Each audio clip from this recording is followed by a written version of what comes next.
Hello and welcome back to Suspended Fanimation. I'm your host, Dennis Bithoulkas, and it's time for the penultimate episode, Loki Season 2, Episode 5, Science slash Fiction. Welcome, everybody. Let me take care of some business first, and we'll get down to it. If you like what you see here, like, share, and subscribe. If you're still on the fence about subscribing, take a look at the video that pops up at the very end here. YouTube takes the algorithms of all the stuff you've been watching and tries to match it as best as possible to one of the videos, my vast video library, and pops it up here just for you. It's over 1,100 videos now at this point.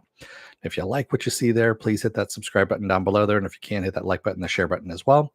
And if you want to know when I'll be on live again next, go over to suspendedfanimation.com. Take a look at the schedule I have up there. I change it out every week. Also have all the links to my social media and all the links to my pages there as well. All right, let's get started, shall we? Spoiler alert, I am going to spoil the episode. If you've not seen the episode, go and watch it. Come on back. This will be a video. You can comment down below in the comment section. Giving you enough time to run away, pause, whatever you need to do. There we go. Hey, Raymond. Yeah, the day job's been really fucking busy. So it's been kind of a bear trying to schedule things. So that's why I haven't scheduled a lot of things. So yeah, I apologize for that. That's why Doom Patrol's fallen to the side and Gen V's fallen to the side, and yeah, it's been quite a challenge. So before I get started, yeah, next week, of course, is going to be the season finale. And yes, there is going to be a contest, of course. So one of the things that I have planned is this little guy, which is a Miss Minutes pin. I've been holding on to this for a while, though.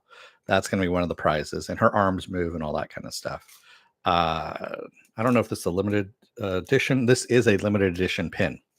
So this one is, for those of you Disney pinheads out there, this is a, kind of one of those rare ones that you normally don't find everywhere. And I just have another one for myself, but I will be giving that away. The other prize is going to be kind of a surprise, and it's going to be handmade, one, and two, I just need to see if I can actually pull it off, because if I can't pull it off, then I've got I've got a backup prize on that one as well. So, and you'll see it next week, whether it all does. Hey, Yasi. Yes. Yes, we will catch up with everything tomorrow, hopefully, during spoiler alert. I'm hoping that's going to happen. But right now we're talking about Loki season 2, episode 5, science slash fiction. When last we left Loki, we saw the the temporal loom was actually breaking apart. It had basically fractured. Everything was spaghettifying, and everything was going to shit. We come back. Loki's by himself in the TVA. Things are still going to shit, but there's nobody around whatsoever. And then again, the temporal loom explodes again, and he kind of does another time slip and disappears. So I'm wondering if the first time slip Loki is who we see after the first blip, because I know they're playing along with time in this season, which I like. I like it that we're seeing different times. Not everything's not in order is what's going on. So the Loki who ends up trying to track down the band, if you will, where he's going through different time streams, might not be the same Loki that we saw at the very end of episode 4, who disappeared into, when the temporal loom took off and exploded. That's my theory in all of this. So yes, Loki is slipping through time. He finds, all the people. Casey ends up being Frank Morris from the Alcatraz breakout, which I thought was awesome. I mean, that was one of it was weird, but it was also awesome at the same time. Mobius ends up being, this guy Ken, who sells, or is it Ben? Something like that, who sells jet skis and ATVs. So he's a natural born salesman. Car salesman is really what he is. We saw that Hunter B15 was actually a doctor in New York City in 2012, somewhere around there. Or no, 2022. That's right. And we see that OB or Boros is actually living by himself. He is a wannabe science fiction writer, but he's also he has a PhD in physics and is working, teaching physics as well. So we get all of this, and Sylvie, of course, is still Sylvie. She's living off, in her own little in Broxton out there, um, doing her own thing. And Loki's trying to figure out what the fuck is going on, why he keeps slipping through time, how he can fix all of this.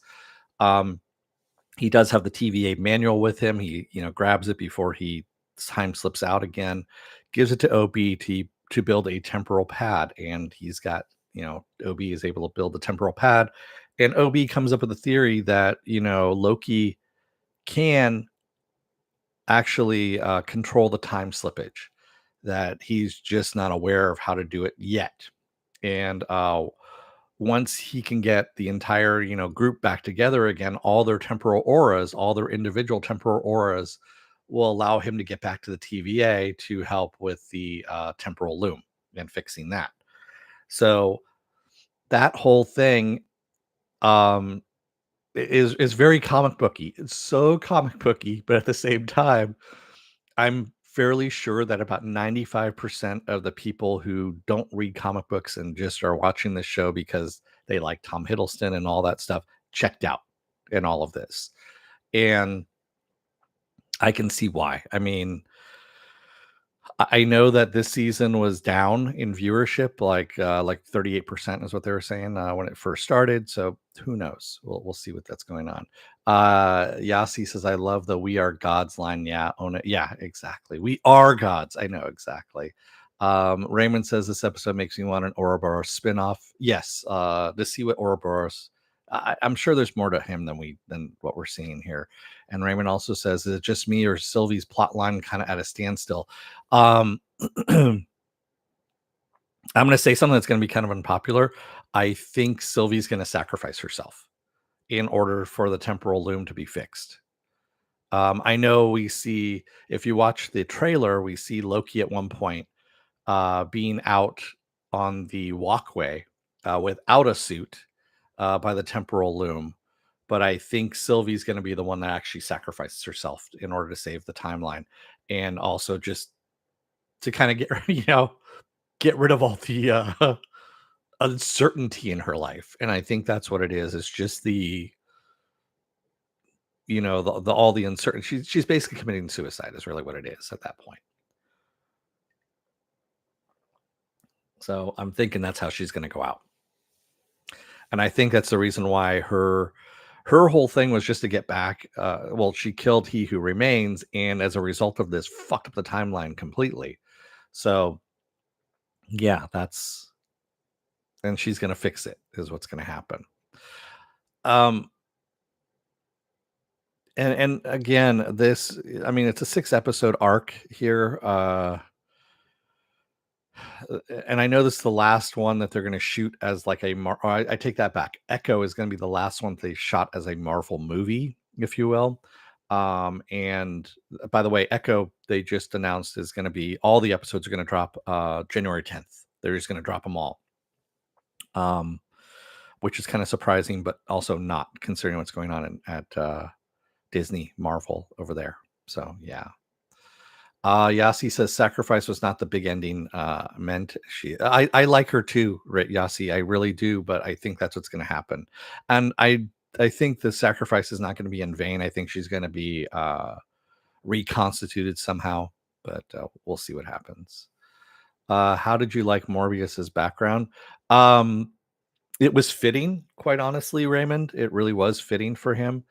And at the same time, to be underwhelmed by it, I kind of I kind of figured that's what they were going to go for, because they built things up so much, with Hunter B5, basically razzing Mobius, like, oh, about the jet skis, and all this kind of stuff, and what his former life was like in the timeline, all that kind of stuff, things he couldn't remember. And they just kind of kept building up, building up, building up, building up. And to have him just be a fucking used car salesman, essentially, that I think was the best way to go about it is just to bring it back down to earth. And we're like, yes, all he was just a guy who sold jet skis. That's why he knew all about them, and that's why he loved them. So Morbius's sons, God, what a bunch of assholes! I swear. But and I know it's supposed to be. Um, they kind of modeled it that Mobius is supposed to be Odin, and his sons are supposed to be Thor and Loki. That's kind of how they modeled it there, and that's why Loki actually likes Mobius is because he reminds him of his father Odin. It's that's the way they kind of weave that together a little bit there too, which is kind of nice. Um, but yeah, that's where your parallels run there. So good stuff. Not great. I mean, at the end of all of this, we have he's pulled the band back together. He's going to try and get back to the TVA, try and fix everything, and that's kind of where we leave off. So the last episode next week is going to be 51 minutes, I believe is what they said, 52 minutes, something like that in length, which is you know, uh about right for what they need to do in order to wrap things up. I'm hoping we get more Kang in all of this. I know right now there's an internal question as to so with Jonathan Majors, personal stuff going on. Um, there's been talk or rumors that Kang might be phased out as the big bad, and it might be Doctor Doom, which actually would make sense because Doctor Doom is rumored in the comics anyway to be a variation of Kang. And Victor Von Doom might actually be Kang all along and all of this stuff. So yeah. Any more or any predictions for that last one, Raymond, or for the last episode? They're gonna be able to enact OB's fix for the temporal loom. We are gonna have multiverses going on because that's what Deadpool 3 is hinged on right now. So Deadpool 3, it has already been leaked. The story is going to be about the TVA. So we are going to have the TVA promoted pretty heavily in Deadpool 3. And that's all I'm going to say about it. If you want to know more about, there's other stuff that's out there. Um, so yeah, it's going to be things are not going to be wrapped up in a nice, neat little bow. We're probably going to have the TVA back again. So and we might actually have a reset of all of this as well. I could see them kind of fixing the temporal loom and then everything kind of resetting so that um, we go back to a point in time in the TVA. Because remember, they say time does not move in the TVA, but it actually does in some respect. Uh, and I think there's going to be another reset in the TVA where either Loki's going to be at the beginning of when he started in the TVA, or everyone's going to have their memories back and they get to decide whether or not they want to work in the TVA. And yes, they're going to decide to work with the TVA because for the greater good, and all that kind of stuff. And then we also have to resolve the whole Miss Minutes thing. What's going on with Miss Minutes, where she was getting rebooted, and if she's going to come back as a psycho or if she is going to come back in her original form and help out everything. So, and then also Kang, there's the whole, Victor Timely, is he kind of coming back? There's a lot here. And there's a lot that can happen. So when you're dealing with time travel, again, there's just so much stuff that can happen. And like I said, they haven't been telling the story in order, which is good. I like that about a time travel story. And all of this has to come together at the end here, and I know there's some pieces that we're missing, and we're going to get that as it happens. We get a loss of Dos Es Machina. That is a bit lazy, but I still really like these live action. Yeah, I mean, honestly, if you ever read a comic book, read one of the the big event comic book things, It's all like that. They're always like that. They're built in like that, and that's what they're doing here with the Marvel live action series as well. And again, this is all built on phase, what are we on, 4 now? 5? Phase 5. Um, that's what this whole thing is all about. It's all about multiverse. It's all about the TVA. It's all about Kang. That's where we're going with all of this, and it's going to permeate through the rest of the movies. The Marvels, the Miss Marvel movie that's coming out in what, 2 weeks, something like that. Not even 2 weeks. Next week, it's coming out next week because I've got tickets to it already. Um, that is going to be tying into this as well. So it's supposed to be tying into it pretty big, from what I understand. So there's that. And that's going to be the first tie-in. And then Echo is going to be a standalone. It has nothing to do with the, what's going on now in the phase 5. That's why they're dropping all the episodes all at once, because it's the last of the holdovers. It was supposed to premiere sometime earlier this year before Loki season 2. That way they could just drop it and be done with it. But that's all changing now. And the movies are going to change as well because of all of this. Like I said, I talked a little bit about Deadpool 3 and what the leaks are for that. Because remember, the writer's strike is over with. So the writers are working on the scripts. The actor's strike is still not over with. The actor's strike is still ongoing right now. And you still need to tie people to all of that. Yeah. So there's a lot of fucking moving pieces going on right now. Big moving pieces, both in front of the screen and behind the screen there. Yasi says, if we get episodes like the train fight in season 1, I am happy. Yeah, I think we'll be good. Raymond says, may I ask, where did you get that Batarang on the top right? Up here? There? Or over here? That one? The one on the bookshelf, or the one next to Darth Vader? Well, there's Thor and Vader there. That one there? That one is actually from Batman Arkham Asylum box set. And it came in a big, it had the bat symbol that opens up, and it has the Batarang inside of it along with the video game. A friend of mine got it for me for one of my birthdays like a long time ago. He knew that I was a fan of the Batman Arkham Asylum game. So he got me the I think it was a PS4 version of it, and that's what it came with that. So ever since then, it's come with me. This one, by the way, is the Keaton the very first Batman movie, and that one actually folds. It is it's kind of hard to see, I know, because it's underneath the shadow back there, but that is another Batarang back there. But I'm not really a big Batman fan. No, I'm kidding. As you can see by my latest acquisition, that's right there.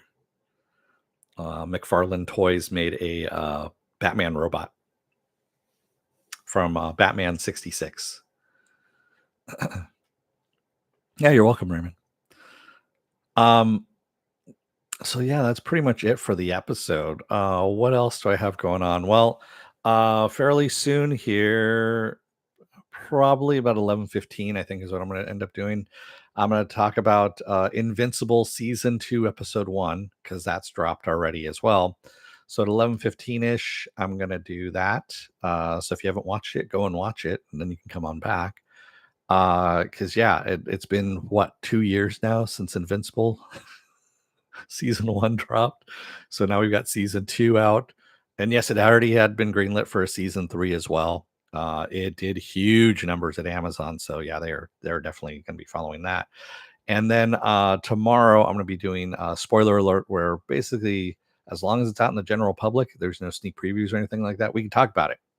So movies, TV shows, video games, whatever you want to talk about, we'll talk about it.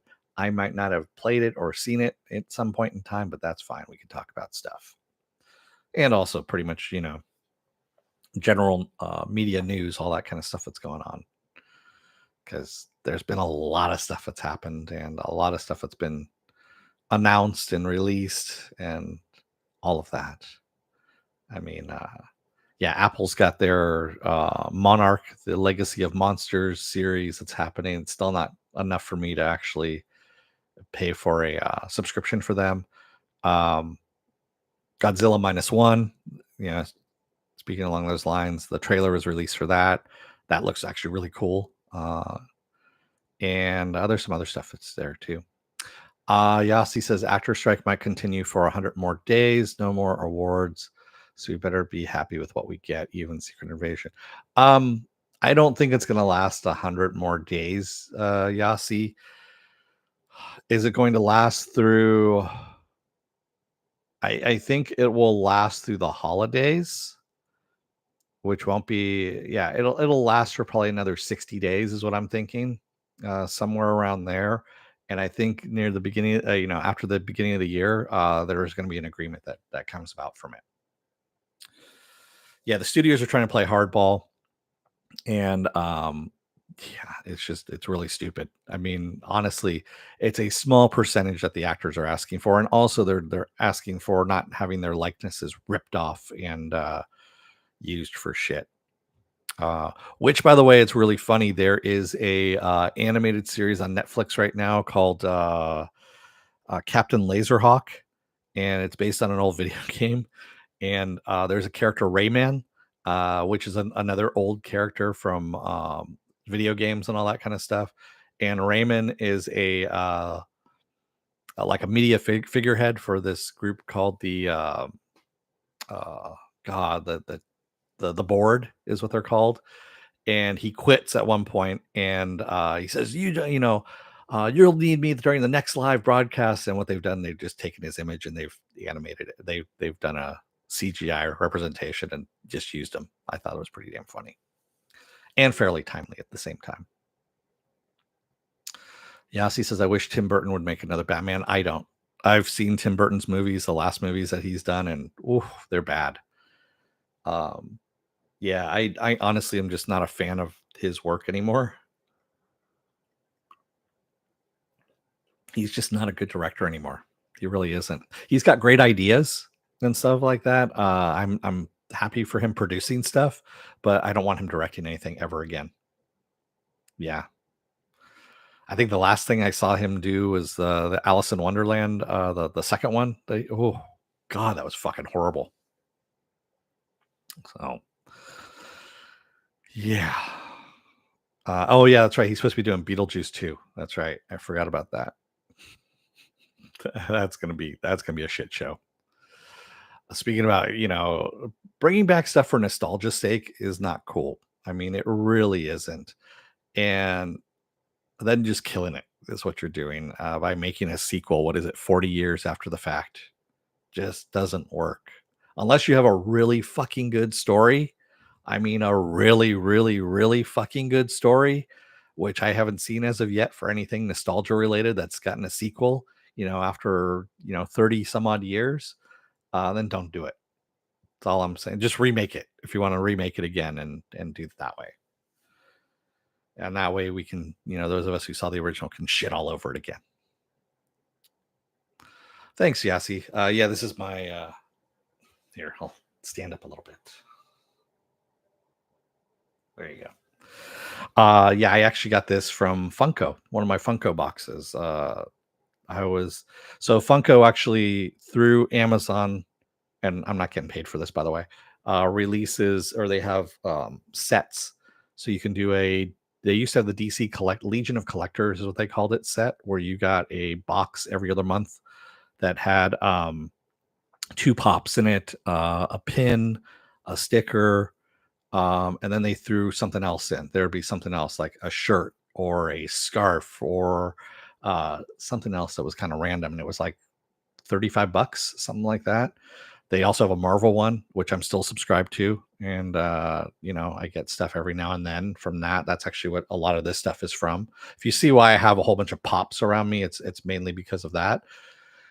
There's a Star Wars one that they had as well. So the Star Wars one as well. These guys up here, like the Thor and the Darth Vader there, those are actually metal pops.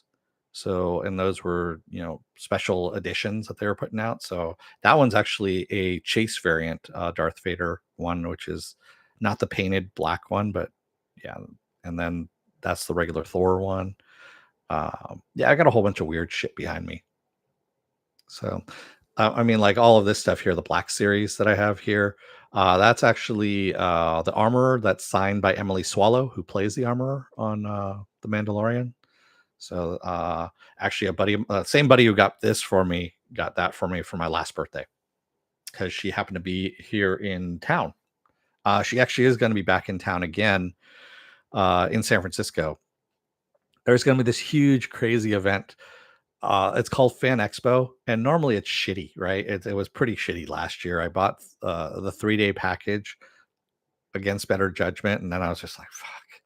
This year, though, everybody and their mother's coming to this. Shatner's going to be there, Hamill, um, pretty much everyone from The Mandalorian, except for Pedro Pascal, is going to be there. Yeah, I mean, it's just a who's who of who's coming into all this. They just announced like Henry Winkler is coming in, and I'm like, what? Why? Uh, and I bought a ticket for Saturday because I was just like, yeah, I'll buy it for Saturday, you know.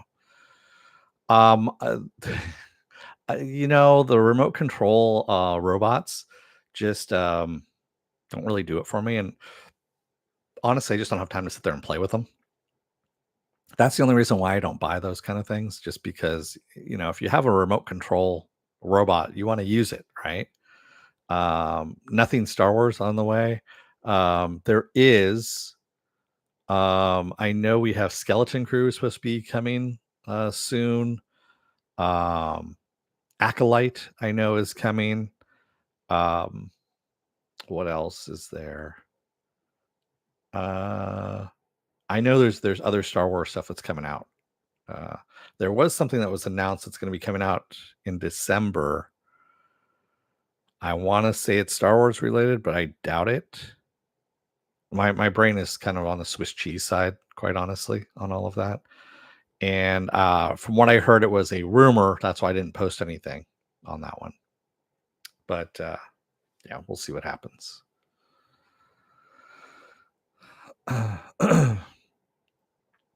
Which buddy? Are you talking about? Oh, and by the way, this guy right here, this clear thing, this is Lobster Johnson from Hellboy, and that's the ghost of Lobster Johnson. Actually, is what it is, and that one's hard to get, honestly. And it's kind of funny. Originally, he was blue when I first got him, and over time, because of the plastics or whatnot, he's turned purple, which is kind of odd. But I like that. It's weird. I've got Batmite back here, She-Hulk. The She-Hulk one was a Target find, and I couldn't resist it. And then, of course, I got my Chopper. He's part of the Black Series back here, but I had to take him out of the package because I like the package. And he keeps shifting because the little thing that he's sitting on, the little blasting thing that he's sitting on, keeps shifting as well. Yeah, there's a lot of, like I said, there's a lot of shit back here behind me. That's latest acquisition from Disneyland. That is the poison apple mug back there. Deadpool's up there. That's also from Disneyland. That is from Galaxy's Edge. That's from Disneyland, obviously. I got some stuff from Disneyland back here. That's also a little light up cube as well.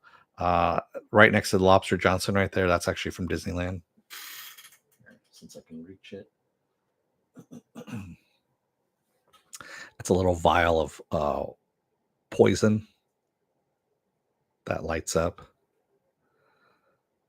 And then, of course, it has a heartbeat to it as well.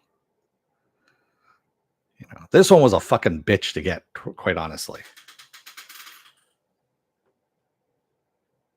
I mean, that one, I forgot that it was actually there at Disneyland, and I was going for one of those guys right there, and they sent me over to some other, place, and then I saw that one. I'm like, oh yeah, I was trying to get that one too, and yeah,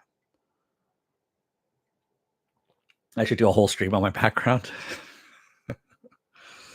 The limited edition signed gift giving buddy.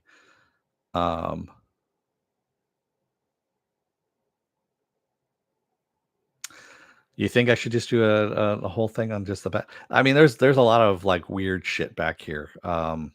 Actually, that's a Black Series too. I just thought about that. Cad Bane back there. Um, that right there is probably the weirdest shit that I have of the Emma Rose perfume from Spider-Man 2, I think is what it is. I have a lot of weird shit around here. So, and this is only like scratching a small surface of the shit I have in boxes and stuff like that, hanging around my, you know, in my apartment here. Oh yeah, and I also have my fucks to give back here. So it's a jar full of fucks to give. I figured I'd put that up there as well. All right. So let me go ahead and get ready for Invincible, which looks like it's going to be now at 11:30 because I actually need to set up everything. So let me do that. I want to thank everyone for joining me tonight in the or today in the chat. Thank you if you made it this far in the video. If you're still on the fence about subscribing and you know who you are out there, take a look at the video that pops up at the very end here. YouTube takes the algorithms of all the stuff you've been watching and tries to match it as best as possible to one of the videos in my vast video library and pops it up here just for you. And if you like what you see there, hit that subscribe button down below there and the like button and the share button as well, if you can. And if you want to know when I'm going to be on live again next, go over to suspendedfanimation.com. Take a look at the schedule I have up there. I change it every week. Also have all the links to my social media there and all the links to my pages as well. And also all the future stuff that, well, not all the future stuff, but a good majority of future stuff that's coming out is there as well.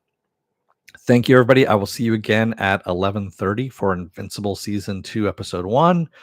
Until then, don't let the door hit your ass on the way out. Otherwise, yeah, may just forget about what the fuck you were going to say. And yeah, that's how it ends up sometimes. Thanks, everybody. I will see you again in like about 45 minutes here. Until then, have a good rest of your day, and I will see you soon. Thanks, everyone. Have a good one.